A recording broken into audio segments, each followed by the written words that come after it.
Spoštovani kolegice in kolegi, dragi Manfred, spoštovani dame in gospodje, cenjeni vsi gostje.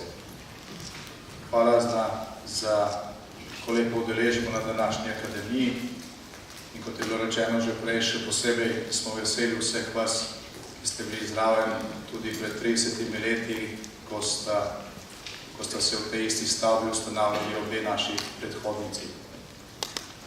V času, ko je slovenska pomlad, ko je slovensko pomladno drevo poganjalo prvo cvetje in tudi s temi našimi predhodnicami obrodilo prve sadove, so v takratni enopartijski državi nastajale politične organizacije, ki so bile temelj za demokratične spremembe in tudi za osamosvojitev Slovenije.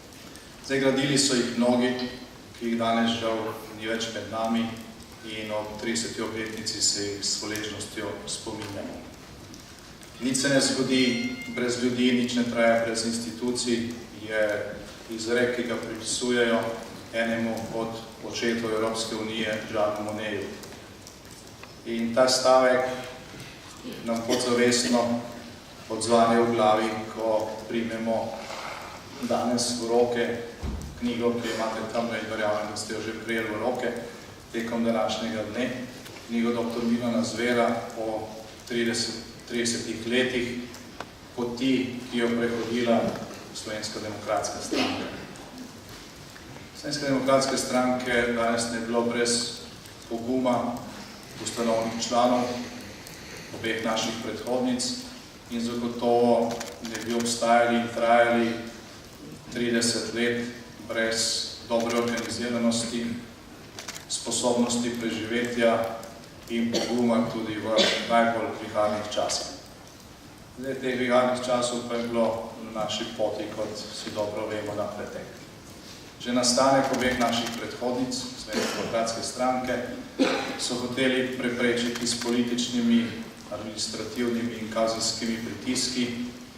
Ko to ni uspelo, so medijsko morili Jožeta Pučnika, Franceta Tomšiča, Dimitrija Rupla, Rudija Šerigo, Marjana Vidmarja, Dimitrija Kovačiča in mnoge druge, ki so bili stalna tarča tako imenovanih neodvisnih medijev. Mnogi so pošiljali razne kazenske ovadbe, davkarijo, pa tudi udbovske trojke za zraven. Danes si nekdo, ki tistih časov ni doživel, težko predstavljati takratne razmere, to kaotično zmes poguma, neizkušenosti, naivnosti, vztrajnosti, vendar pa tudi močne vere v uspeh in v končni cilj.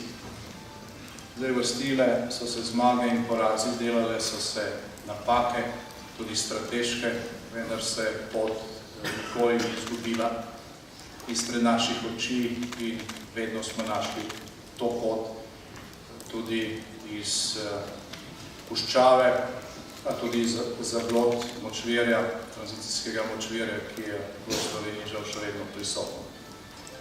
Zdržali so ljudje, vsaj večina njih, in nastajala je Slovenska demokratska stranka, ki je iz ruševin zbrala in ponovno združila državotvorne moči nekdanjega demosa. Iz teh strank, od katerih se je leta 1992, ko smo na prvih volitvah po sprejetju nove ustave prvič volili v državni zbor. Ena od teh dveh naših predhodnic je takrat komaj prebila v državni zbor, druga pa je iz njega celo izpadla. Ampak iz tega smo potem z združitvijo začeli graditi nekaj, kar je danes daleč največja in najuspešnejša stranka v zgodovini Slovenije. Stranka, ki ima od takrat za seboj 8 zmag na volitvah, na lokalnih, državnozborskih in evropskih, močne korenine v vseh delih države in vpliv in ugled tudi v sestrskih političnih družinah v svetu in v Evropi. Stranka, ki je bila 30-letja neločljiv od začetka nosilni steber slovenske osamosvojitve, ki Bila je neločljiv del boja za demokratično preobrazbo, odpravo drugorazrednosti in ponovnega vstopanja Slovenije v evropske civilizacijske tokove. Veliko te zgodovine smo videli v slikah in v videoprojekcijah prej na ekranu in to mi omogoča, da o tem govorim manj. Tisto, kar je pomembno poudariti ob tem 30. rojstnem dnevu Slovenske demokratske stranke, je to, da je bila Slovenska demokratska stranka tudi v času najbolj viharnih časih, tudi v času največjih napadov, sposobna ravnanj, ki so omogočila, da smo ne zgolj stali in obstali, ampak tudi nadaljevali pot zvestobe sebi, svojim vrednotam in Sloveniji. Zdaj, ko je bila Slovenska demokratska stranka,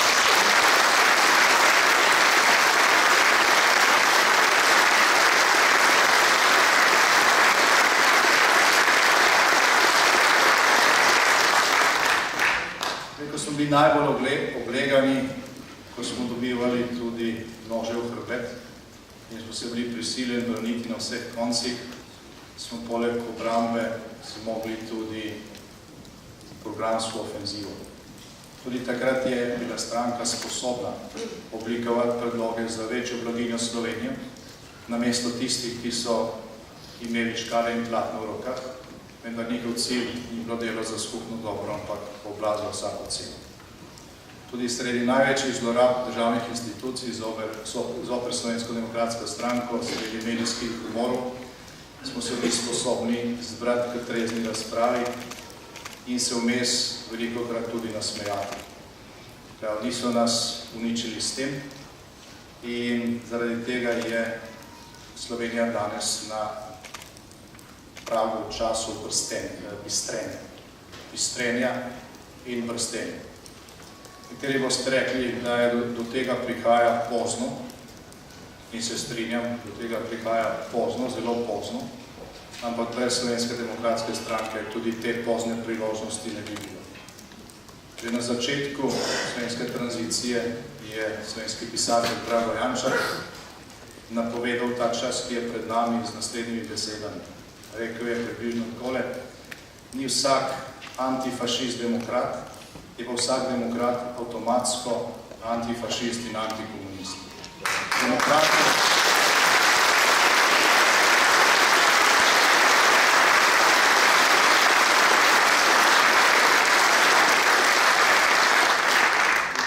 Demokratu je za demokracijo in vsak demokrat to podpira, vsak demokrat je za demokracijo in je proti vsakemu totalitarizmu. In Slovenska demokratska stranka je za demokracijo in je proti vsakemu totalitarizmu.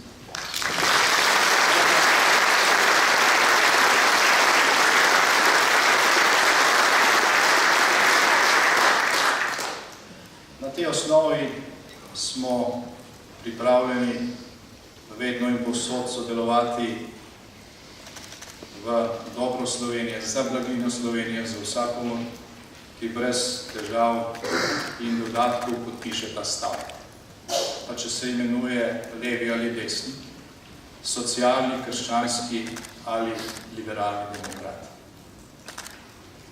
A demokrat in demokratičen ne po imenu, ampak po delu in prepričanju biti mora. Rekli boste, ali v Sloveniji sploh obstajajo stranke, ki tega osnovnega testa ne zmorejo. Ne, da žal obstajajo. Vsi vemo, da obstajajo. Kajti stranka, ki glasuje proti resoluciji Evropskega parlamenta o evropski zavesti in totalitarizmu, se ne more šteti za demokratično. Lahko je lista čigar in česarkoli, demokratična pač ni. In nima nič skupnega z Evropo vrednot, Evropsko unijo in evropsko civilizacijo. Evropska unija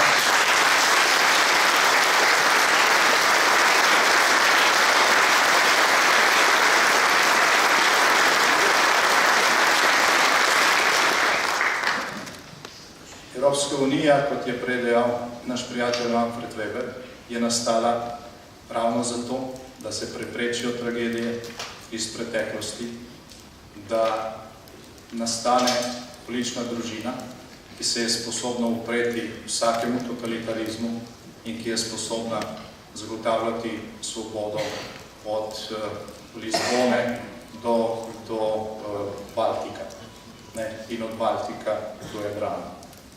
Mimogrede v tej resoluciji, ki jo omenjam, piše, da napačna politika do zgodovine navaja na spodbojne sovraštva in nestrpnosti do drugače mislečih. Zdaj, uresničevanje te ugotovitve člani in članice Slovenske demokratske stranke praktično žal še vedno vsak dan občutimo na lastni koži.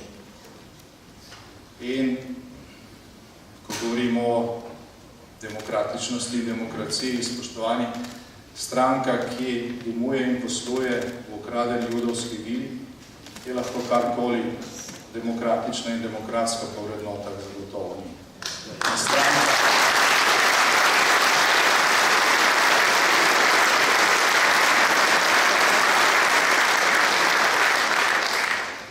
In stranka, ki časti in proslavlja uničenje enega totalitarizma, hkrati pa časti in poveličuje drugega, ni demokratično. Zlo,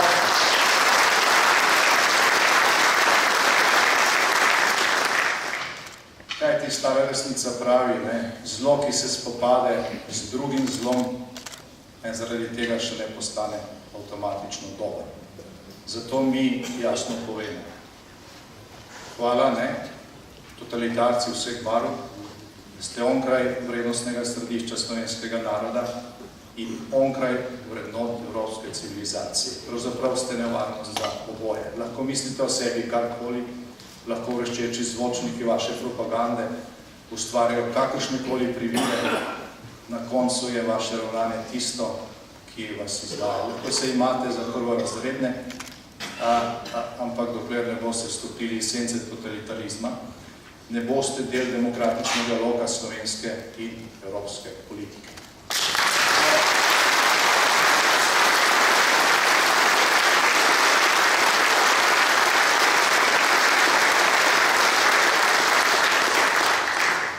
Zdaj, po naši zmagi na lanskoletnih parlamentarnih volitvah se je odprla velika razprava o tem, kdo s kom, kdo bi s kom sodeloval, kje so ločnice, kaj je ločnica.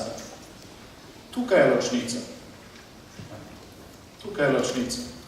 Za dobro države, za skupno dobro lahko sodelujejo demokratične stranke, ki brez vsake rezerve glasujejo za resolucijo Evropskega parlamenta o totalitarizmu, ki imajo negativen odnos do vsakega totalitarizma, ne glede na to, da dajo levi ali desni predznak, takšno ali drugo ideološko barvo. Demokrat je tisti, ki je proti vsakemu totalitarizmu. Ampak, spoštovani, ta odgovor je bil potreben zaradi te razprave, ki se je pač vlekla doslej eno leto in na katero smo mogoče doslej malo premlačno odgovarjali. Rojstni dan stranke pa je seveda priložnost, ko vedno vržemo en pogled v preteklost. Pozornost pa je seveda usmerjena v prihodnost. In o tej prihodnosti se splača pogovarjati. O tej prihodnosti je prej govoril naš prijatelj Manfred Weber. In morda pravzaprav še nikoli po letu 1991, po osamosvojitvi, doslej našega rojstnega dne nismo praznovali v času, ko bi bila prihodnost, ki je pred nami, tako odprta in tako malo samoumevna. Toliko različnih možnosti je pred nami in niso vse dobro. Kajti star pregovor pravi, da je za luknje v ladji, zato da potopiš ladjo, dovoljen sam pijan mornar. Zato da pa ladjo izgradiš, pa je potrebno na stotine prednjih rok in ogromno znanja. Torej,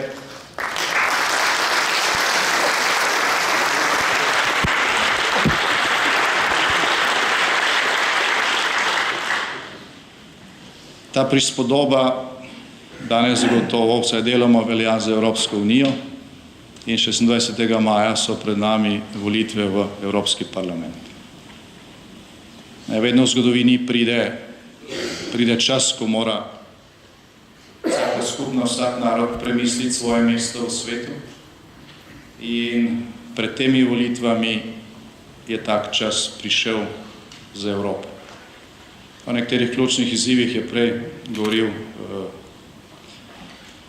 upajmo bodoči predsednik Evropske komisije Manfred Weber, in tega ne bom ponavljal.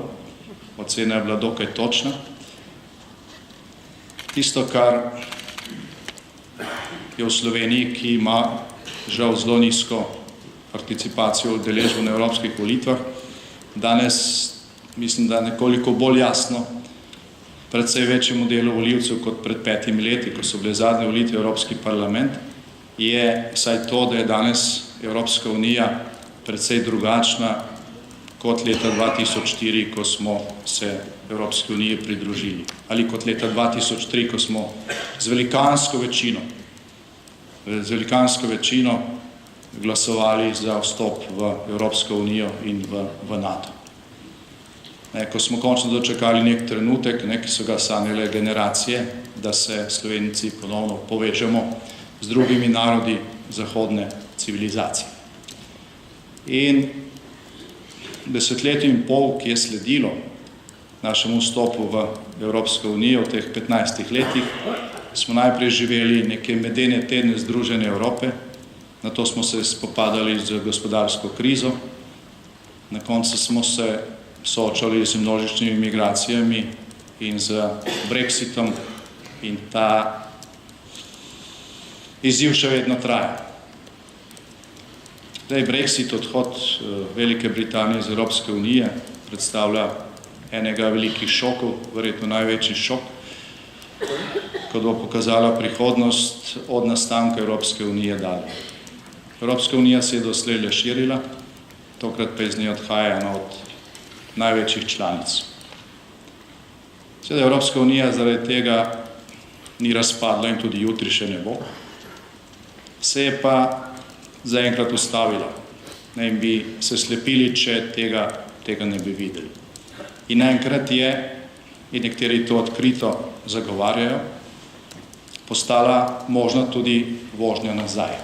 Se pravi, nek čas fragmentirane Evrope, ki je sicer vseboval tudi daljša ali krajša obdobja miru, v glavnem pa je prinašal slej ko prej, in to praktično, kot smo videli v prejšnjem stoletju, vsaki generaciji strašno trpljenje, uničenje, nekaj, česar, verjamem, se nihče ne želi ponavljati. Že sam praktični obstoj možnosti, ali pa potrditev možnosti v praksi, da neka država zapusti Evropsko unijo, povečuje nestabilnost.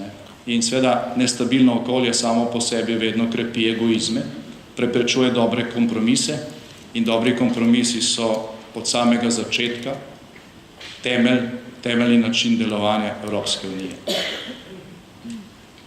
Zadnje krize, še posebej migrantska, so dodatno razgalile neko precej skrito, poznavalcem pa zelo očitno nevarnost za obstoj Evropske unije, in to so dvojna merila. Zaradi svoje specifične teže, številčne zastopanosti v bruseljski administraciji, zaradi potencialov, ki so očitni, v Evropski uniji obstajajo velike članice, ki vse to imajo in imajo večjo specifično težo. Ni bilo zelo sebično, če bi rekli, da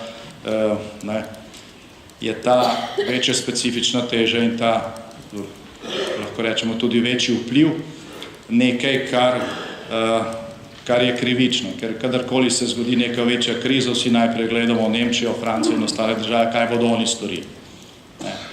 Pravi, iz tega naravnega položaja, večjega vpliva, večjih možnosti, večjih potencialov, seveda izhaja tudi večji vpliv, ampak tudi večja odgovornost. Ne? Tisto, kar v zadnjem času na nekaterih primerih skrbi in predstavlja enako grožnjo za prihodnost Evropske unije kot zunanji pritisk v obliki migracij ali kakšne nevarnosti iz vzhoda, pa so dvojna merila. Ne.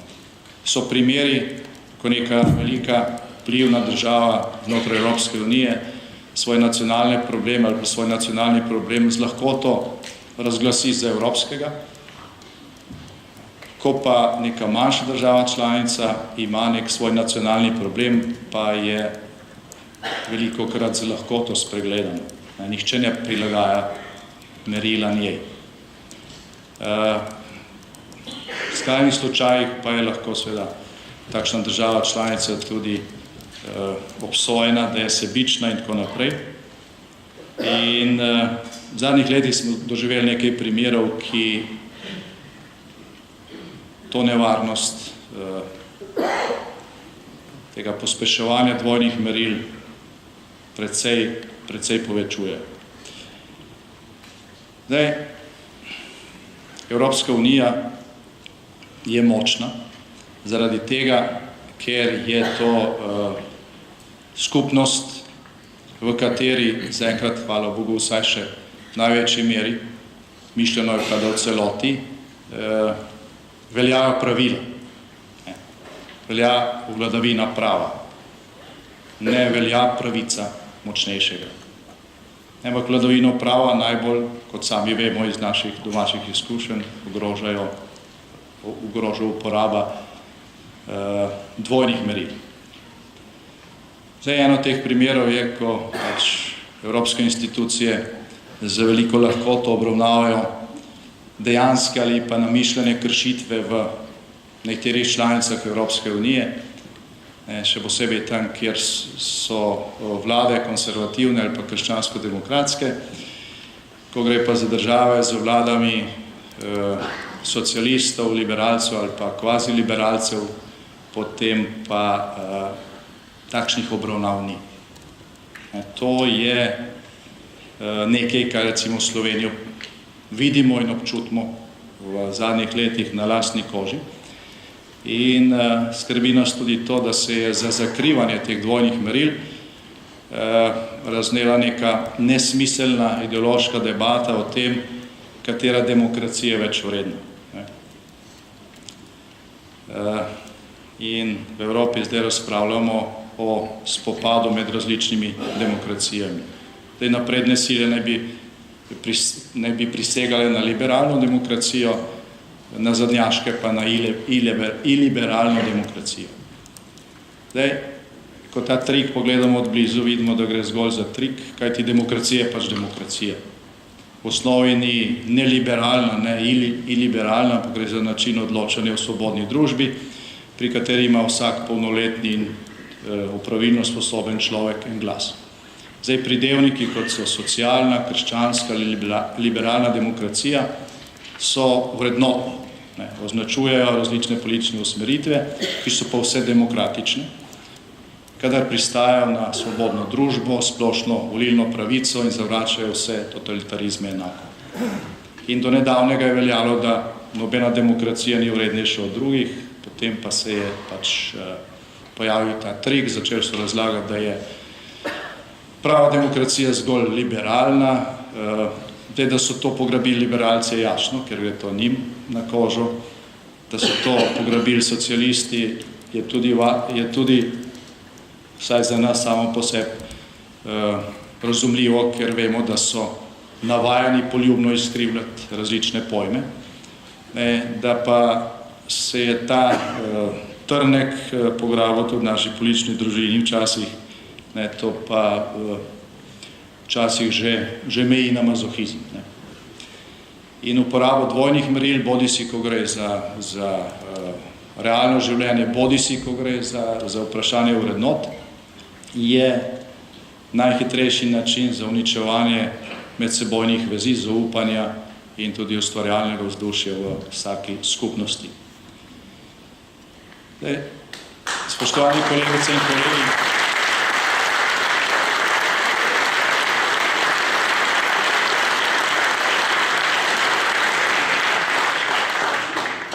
ko smo glasovali za vstop nazaj, za vključitev nazaj v evropsko civilizacijo, bi lahko rekli formalno za vstop v Evropsko unijo in zvezo NATO, smo Slovenci vstopili v Evropo narodov, v Evropsko unijo narodov, neko edinstveno povezavo doslej v zgodovini človeštva, ki formalno zagotavlja enakopravnost naše kulture, jezika, nacionalne identitete in ki tudi Slovencem kot majhnemu narodu, majhni državi omogoča soodločanje pri bistvenih zadevah. Nikjer druge na svetu ni takšne skupnosti, takšne večnacionalne skupnosti in to je dejansko civilizacijski dosežek. Sveda, v veliki meri ta možnost soodločanja predpostavlja, da si to tudi sposoben, ne? In da drugi spoštujejo ta pravila. Zdaj, kako je s tem v našem primeru v zadnjem času, o tem danes ne bom govoril, ker govorimo o tem, s čemer se bomo soočali v prihodnosti kot Evropejci. Danes v Evropi, ne, kot je prej nakazal tudi naš prijatelj Manfred Weber, prihaja do določenega ohlajanja. Obujajo se nekatere grožnje. Evropska unija že s tem, ko je nastala, ne, ko se je širila, ko danes zajema večino evropskega kontinenta, omogoča produktivno, mirno rešitev mnogih starih konfliktov, ki se jih niti ne zavedamo, ne, ker jih ne čutimo več. Zdaj, če ta okvir razpade, lahko pride na dan vse tisto, kar mogoče, če se bolj ukvarjate z zgodovino, bolj odbližje poznate in česar so se naši očetje, dedi in pradedi vedno bali. Ampak zdaj se to okolje ohlaja in Slovenci se moramo tega še posebej zavedati. Zdaj pojavljajo se ideje, ne, ki rušijo to za nas ugodno okolje z obeh strani. Slišali smo v Evropskem parlamentu politika tako imenovane liberalne stranke, ki je dejal, rešitev za vse probleme v Evropi je to, da morajo države članice prepustijo suverenost Evropske unije in evropskim institucijam. S tem se velikanska večina Evropejcev ne strinja. Ne. Tisti, ki to forsira danes, ravno tako ruši Evropo, ne, kot tisti, ki pravi, da Evrope ne potrebujemo. Odkrito. Ne. Kajti, če recimo gledamo z našega stališča, ne, na hitro uvajamo nekatere rešitve, ki to unikatno zgradbo nagibajo na eno ali na drugo stran, potem to, tako kot druge, ogroža tudi nas, pravzaprav nas še bolj, glede na našo specifično težo. Predstavljajte si, da nekdo naredi Evropo, v kateri gre zgolj za večinsko odločanje in potem Slovenci pristanemo na 0,5% vpliva v tej nekaj 100-milijonski skupnosti. Jaz mislim, da od tega ne bo prišlo, ampak gledajte, gospod Verhofstadt je približno nekaj tazga predlagal. Zdaj, po drugi strani je pa treba vedeti, da nacionalizmi, predvsem velikih evropskih držav, ki so v preteklih stoletjih večkrat pustošili celino, niso mrtvi enkrat za zmeraj. Še vedno obstajajo takšne ideje in treba je vedeti, da se seveda še nobena vojna v Evropi ni začela zaradi nacionalističnih teženj majhne države, ki bi napadla veliko, ne, ampak so se vedno vojne začele zaradi obratnih razlogov. Zato upajmo, da se to nikoli ne bo zgodilo, ampak če bi šel razvoj po napačni poti, lahko enkrat v prihodnosti odkrijemo, da med tema dvema poloma, ki danes ogrožata to, kar je pozitivno v Evropi in obstoju Evropske unije, niti ni kakega velikega razhajanja glede končnih strateških ciljev. Nikoli ne bi smeli pozabiti stvari, ki so se dogajale v prejšnjem stoletju, nikoli ne smemo pozabiti pakta med Hitlerjem in Stalinom, nikoli ne smemo pozabiti Jalte in vedno moramo imeti pred očmi tudi dogajanje v zadnjem desetletju, katerega del smo bili tudi Slovenci nekaj časa, ko je imela najpomembnejša evropska institucija, se pravi Evropska komisija, eno stališče, ko je šlo za južni tok in drugo stališče, ko je šlo za severni tok. Izrazita dvojna merila, ki nas opozarjajo na to, da nekatere stare ideje niso zamrle. Zaradi tega je, spoštovani prijatelji, čas, ki je danes pred Evropejci, tudi pred Slovenci, čas političnega boja za Evropo. Za Evropo, za kakršno smo glasovali na referendumu leta 2003, za Evropo evropske civilizacije in kulture, utemeljene na 10 božjih zapovedih in razsvetljenstvu, Evrope, ki spoštuje človekove pravice in temeljne svoboščine, enakopravnost obeh spolov, pravico človeka do varnosti in dostojanstva. Za Evropo, ki je svojo civilizacijo pripravljena in sposobna varovati in braniti, in pravni temelji takšne Evrope so po našem mnenju zapisani v Lizbonsko pogodbo. V dogovor evropskih držav, članic Evropske unije, ki danes pravno velja. Kakorkoli stvari obračamo, to je nek okvir, ki je tisto, za kar smo glasovali, ki omogoča različna ravnotežja, spoštovanja pravil, če se tega držimo, in ki omogoča tudi napredovanje. Zato, čeprav je to zelo suhoparno rečeno, nas lahko v tem trenutku skrbi vse, kar nas oddaljuje od Lizbonske pogodbe. V tem trenutku je to tisti temelj, ki zagotavlja ključno stvar, ki v tem trenutku potrebujemo. In ključna stvar, ki v tem trenutku v Evropi potrebujemo po vseh teh krizah v zadnjem desetletju in po Brexitu, je stabilizacija. In stabilizacija stane, obramba tega civilizacijskega dosežka bo osrednji izziv mandata po majskih volitvah v Evropski parlament. In naslednjega predsednika Evropske komisije, ki je danes tukaj med nami, verjamem, čaka izjemno.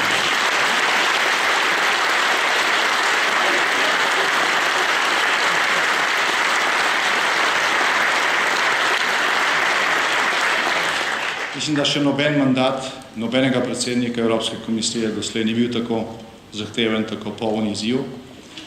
In to ni edini izziv.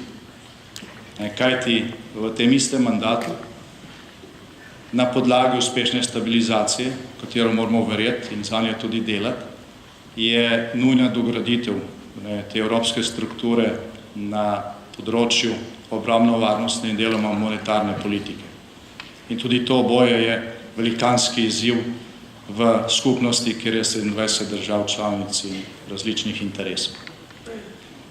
Znotraj, ne izven, ne kot konkurenca, ampak znotraj Severnoatlantskega zavezništva, znotraj NATO, moramo oblikovati bolj učinkovito obrambno krilo, evropsko obrambno krilo, ki bo hkrati sposobno poskrbeti za varnost celine in tudi našega sosedstva ob vključevanju kapacitet tistih držav, članic Evropske unije, ki niso članice NATO. Tukaj je veliko kapacitet, ki niso izkoriščene, ki morajo biti izkoriščene za skupno varnost in obrambo Evrope. In to je zelo velik izziv pred mandatom evropskih institucij, tudi vseh držav članic v naslednjem mandatu. Tudi naša skupna valuta evro. Mi smo vstop v evroobmočje proslavili v sosednji dvorani pred dobrim desetletjem z veliko proslavo in tudi danes verjamemo, da je vstop Slovenije v evroobmočje Slovenijo zavaroval še pred hujšimi učinki zadnje finančne in gospodarske krize. Izkazalo se je, da je to nek dosežek, katerega dobrobiti je deležna tudi Slovenija, ne samo Nemčija in še nekatere druge države, kot se včasih govori pri tistih, ki so napovedovali smrt evra že v prvem desetletju po nastanku. Kljub temu pa je zadnja finančna kriza pokazala tudi na ranljivost te skupne valute. Zaradi tega potrebuje dodatne mehanizme za večjo odpornost pred notranjimi in zunanjimi tveganji. In spoštovani, tudi to je zelo velik izziv. Poskušala se je veliko, koraki naprej so bili narejeni, zagotovo. Manjkajo pa še mehanizmi, ki bodo zelo velik izziv za prihodnjega predsednika Evropske komisije in za vse evropske institucije. Zdaj, dovolite mi, da ob koncu rečem nekaj še o dogajanjih, ki so aktualna v naši politični družini v Evropski ljudski stranki. Ko smo prej z gospodom Manfredom Webrom obiskali cvetoče družinsko podjetje našega bivšega poslanskega kolega Iztoka Podkrižnika in na licu mesta videli, kakšne priložnosti prinaša skupen evropski trg, če si sposoben biti konkurenčen, videli, da lahko tudi slovensko podjetje kupi nemškega, če je uspešno. In ko je Manfred tam predstavljal svojo vizijo Evrope, v kateri bomo vsi napredovali, v kateri se ne bo treba mladim izseljevati s trebuhom za kruhom, so edina vprašanja novinarjev šla na Viktorja Orbana, članstvo Fidesa v Evropski ljudski stranki, kredite Slovenske demokratske stranke. Jaz sem Manfredu to vnaprej povedal in sem uganil točno vse, kar so vprašali. Ni bilo kako veliko presenečenje, ampak vendarle treba povedati, da v Slovenski demokratski stranki nismo ravno zadovoljni pa veseli zaradi tega dogajanja, ker mislimo, da nikomor ne koristi. To dogajanje je nenavadno in veliko veselje politični konkurenci Evropske ljudske stranke vseh barv. Hkrati z začetkom volilne kampanje, predvolilne kampanje, ki poteka pod geslom skupaj smo močnejši, oziroma stronger together, so pač nekateri naši kolegi v Evropski ljudski stranki sprožili postopek za izključitev stranke, ki je najuspešnejša po volilnih rezultatih. To seveda ne gre skupaj z našim geslom, skupaj smo močnejši, ki je resnično. Skupaj smo močnejši v Evropski uniji in skupaj smo močnejši tudi v Evropski ljudski stranki. Zdaj, če kdo misli, da bodo evropski volivci v katerikoli državi, članici, nagradili družino, ki se prepira med seboj v predvolilnem času, ali pa politiko, ki institucije postavlja pred težave, skrbi in potrebe ljudi in volivcev, potem bo ta maja, ko bomo dobili volilne rezultate, zelo razočaran. Treba je vedeti, da biti velika družina avtomatično pomeni biti sposoben živeti z razlikami. Tudi mi to vemo, Slovenska demokratska stranka je velika družina, veliko različnih interesov, veliko časa porabimo za usklajevanje in smo se naučili živeti z temi razlikami. In vsak, ki je velik, mora biti sposoben tudi presegati te razlike z modrimi kompromisi in Evropska unija sama po sebi je primer napredka preko dobrih kompromisov, vedno, kadar pride do zelo različnih interesov, zato je tudi obstala. In biti velik pomeni biti sposoben presegati razlike s kompromisi, vedno, kadar je potrebno. In jaz upam, oziroma mislim, da govorim v imenu vseh, upamo, da bomo tega v tem primeru našli v najkrajšem možnem času in sposobni to doseči. In da bo sicer izjemno odlična kampanja našega prijatelja Manfreda Webra, za kateremu čestitam, enako vsem njegovim sodelavcem, ogromno energije vlaga vanjo, če primerjamo to kampanjo s tem, kar je njegov predhodnik počel v predvolilnem času pred 5 leti, potem je razlika ogromna. Skratka, upamo, da bo ta prepir v družini čim prej razrešen, z pametnim kompromisom, brez delitve sil in da bo Manfredova kampanja lahko čim prej razbremenjena tega nepotrebnega balasta. So drugi Evropski ljudski stranki, ki so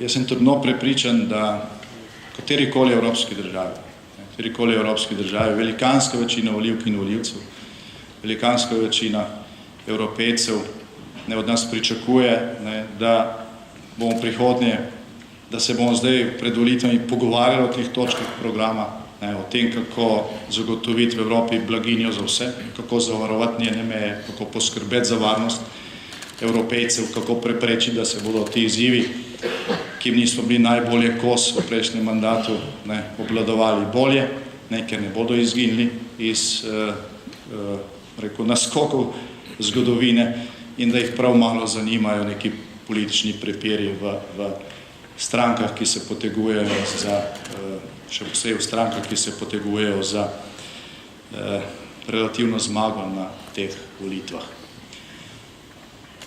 Spoštovani, predlagam pa seveda, da danes preostanek tega večera namenimo temu, da nagradimo tiste, ki so dosegli najboljše rezultate v minulem letu.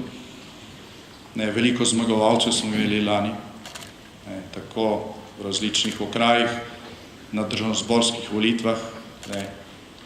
Zmagali ste, ker večinoma ste vsi tukaj kot naše kandidatke in kandidati na volitvah za državni zbor, v 75 od 88 volilnih okrajev, v 75 od 88 volilnih okrajev, pravi imamo 75 zmagovalcev na državnozborskih volitvah in zmagali smo seveda tudi na lokalnih volitvah, kjer ste v nekaterih občinah praktično dosegli nemogoče in iskrena čestitka tudi iz tega mesta, kot to omenjam, čeprav bomo potem čestitali tudi tistim najboljšim, vsakemu posebej. Prav je tudi, da se ob tej priložnosti z zmagovalci dvojnih volitev v lanskem letu družimo, poveselimo in da pogledamo na življenje tudi z lepše plati. Torej, iskrene čestitke ob 30. rojstnem dnevu. Žive naj vsi narodi in vsi ljudje, ki v srcu dobro mislijo. Bog živi nam deželo, Bog živi nam Evropo, Bog živi ves slovenski svet. Hvala.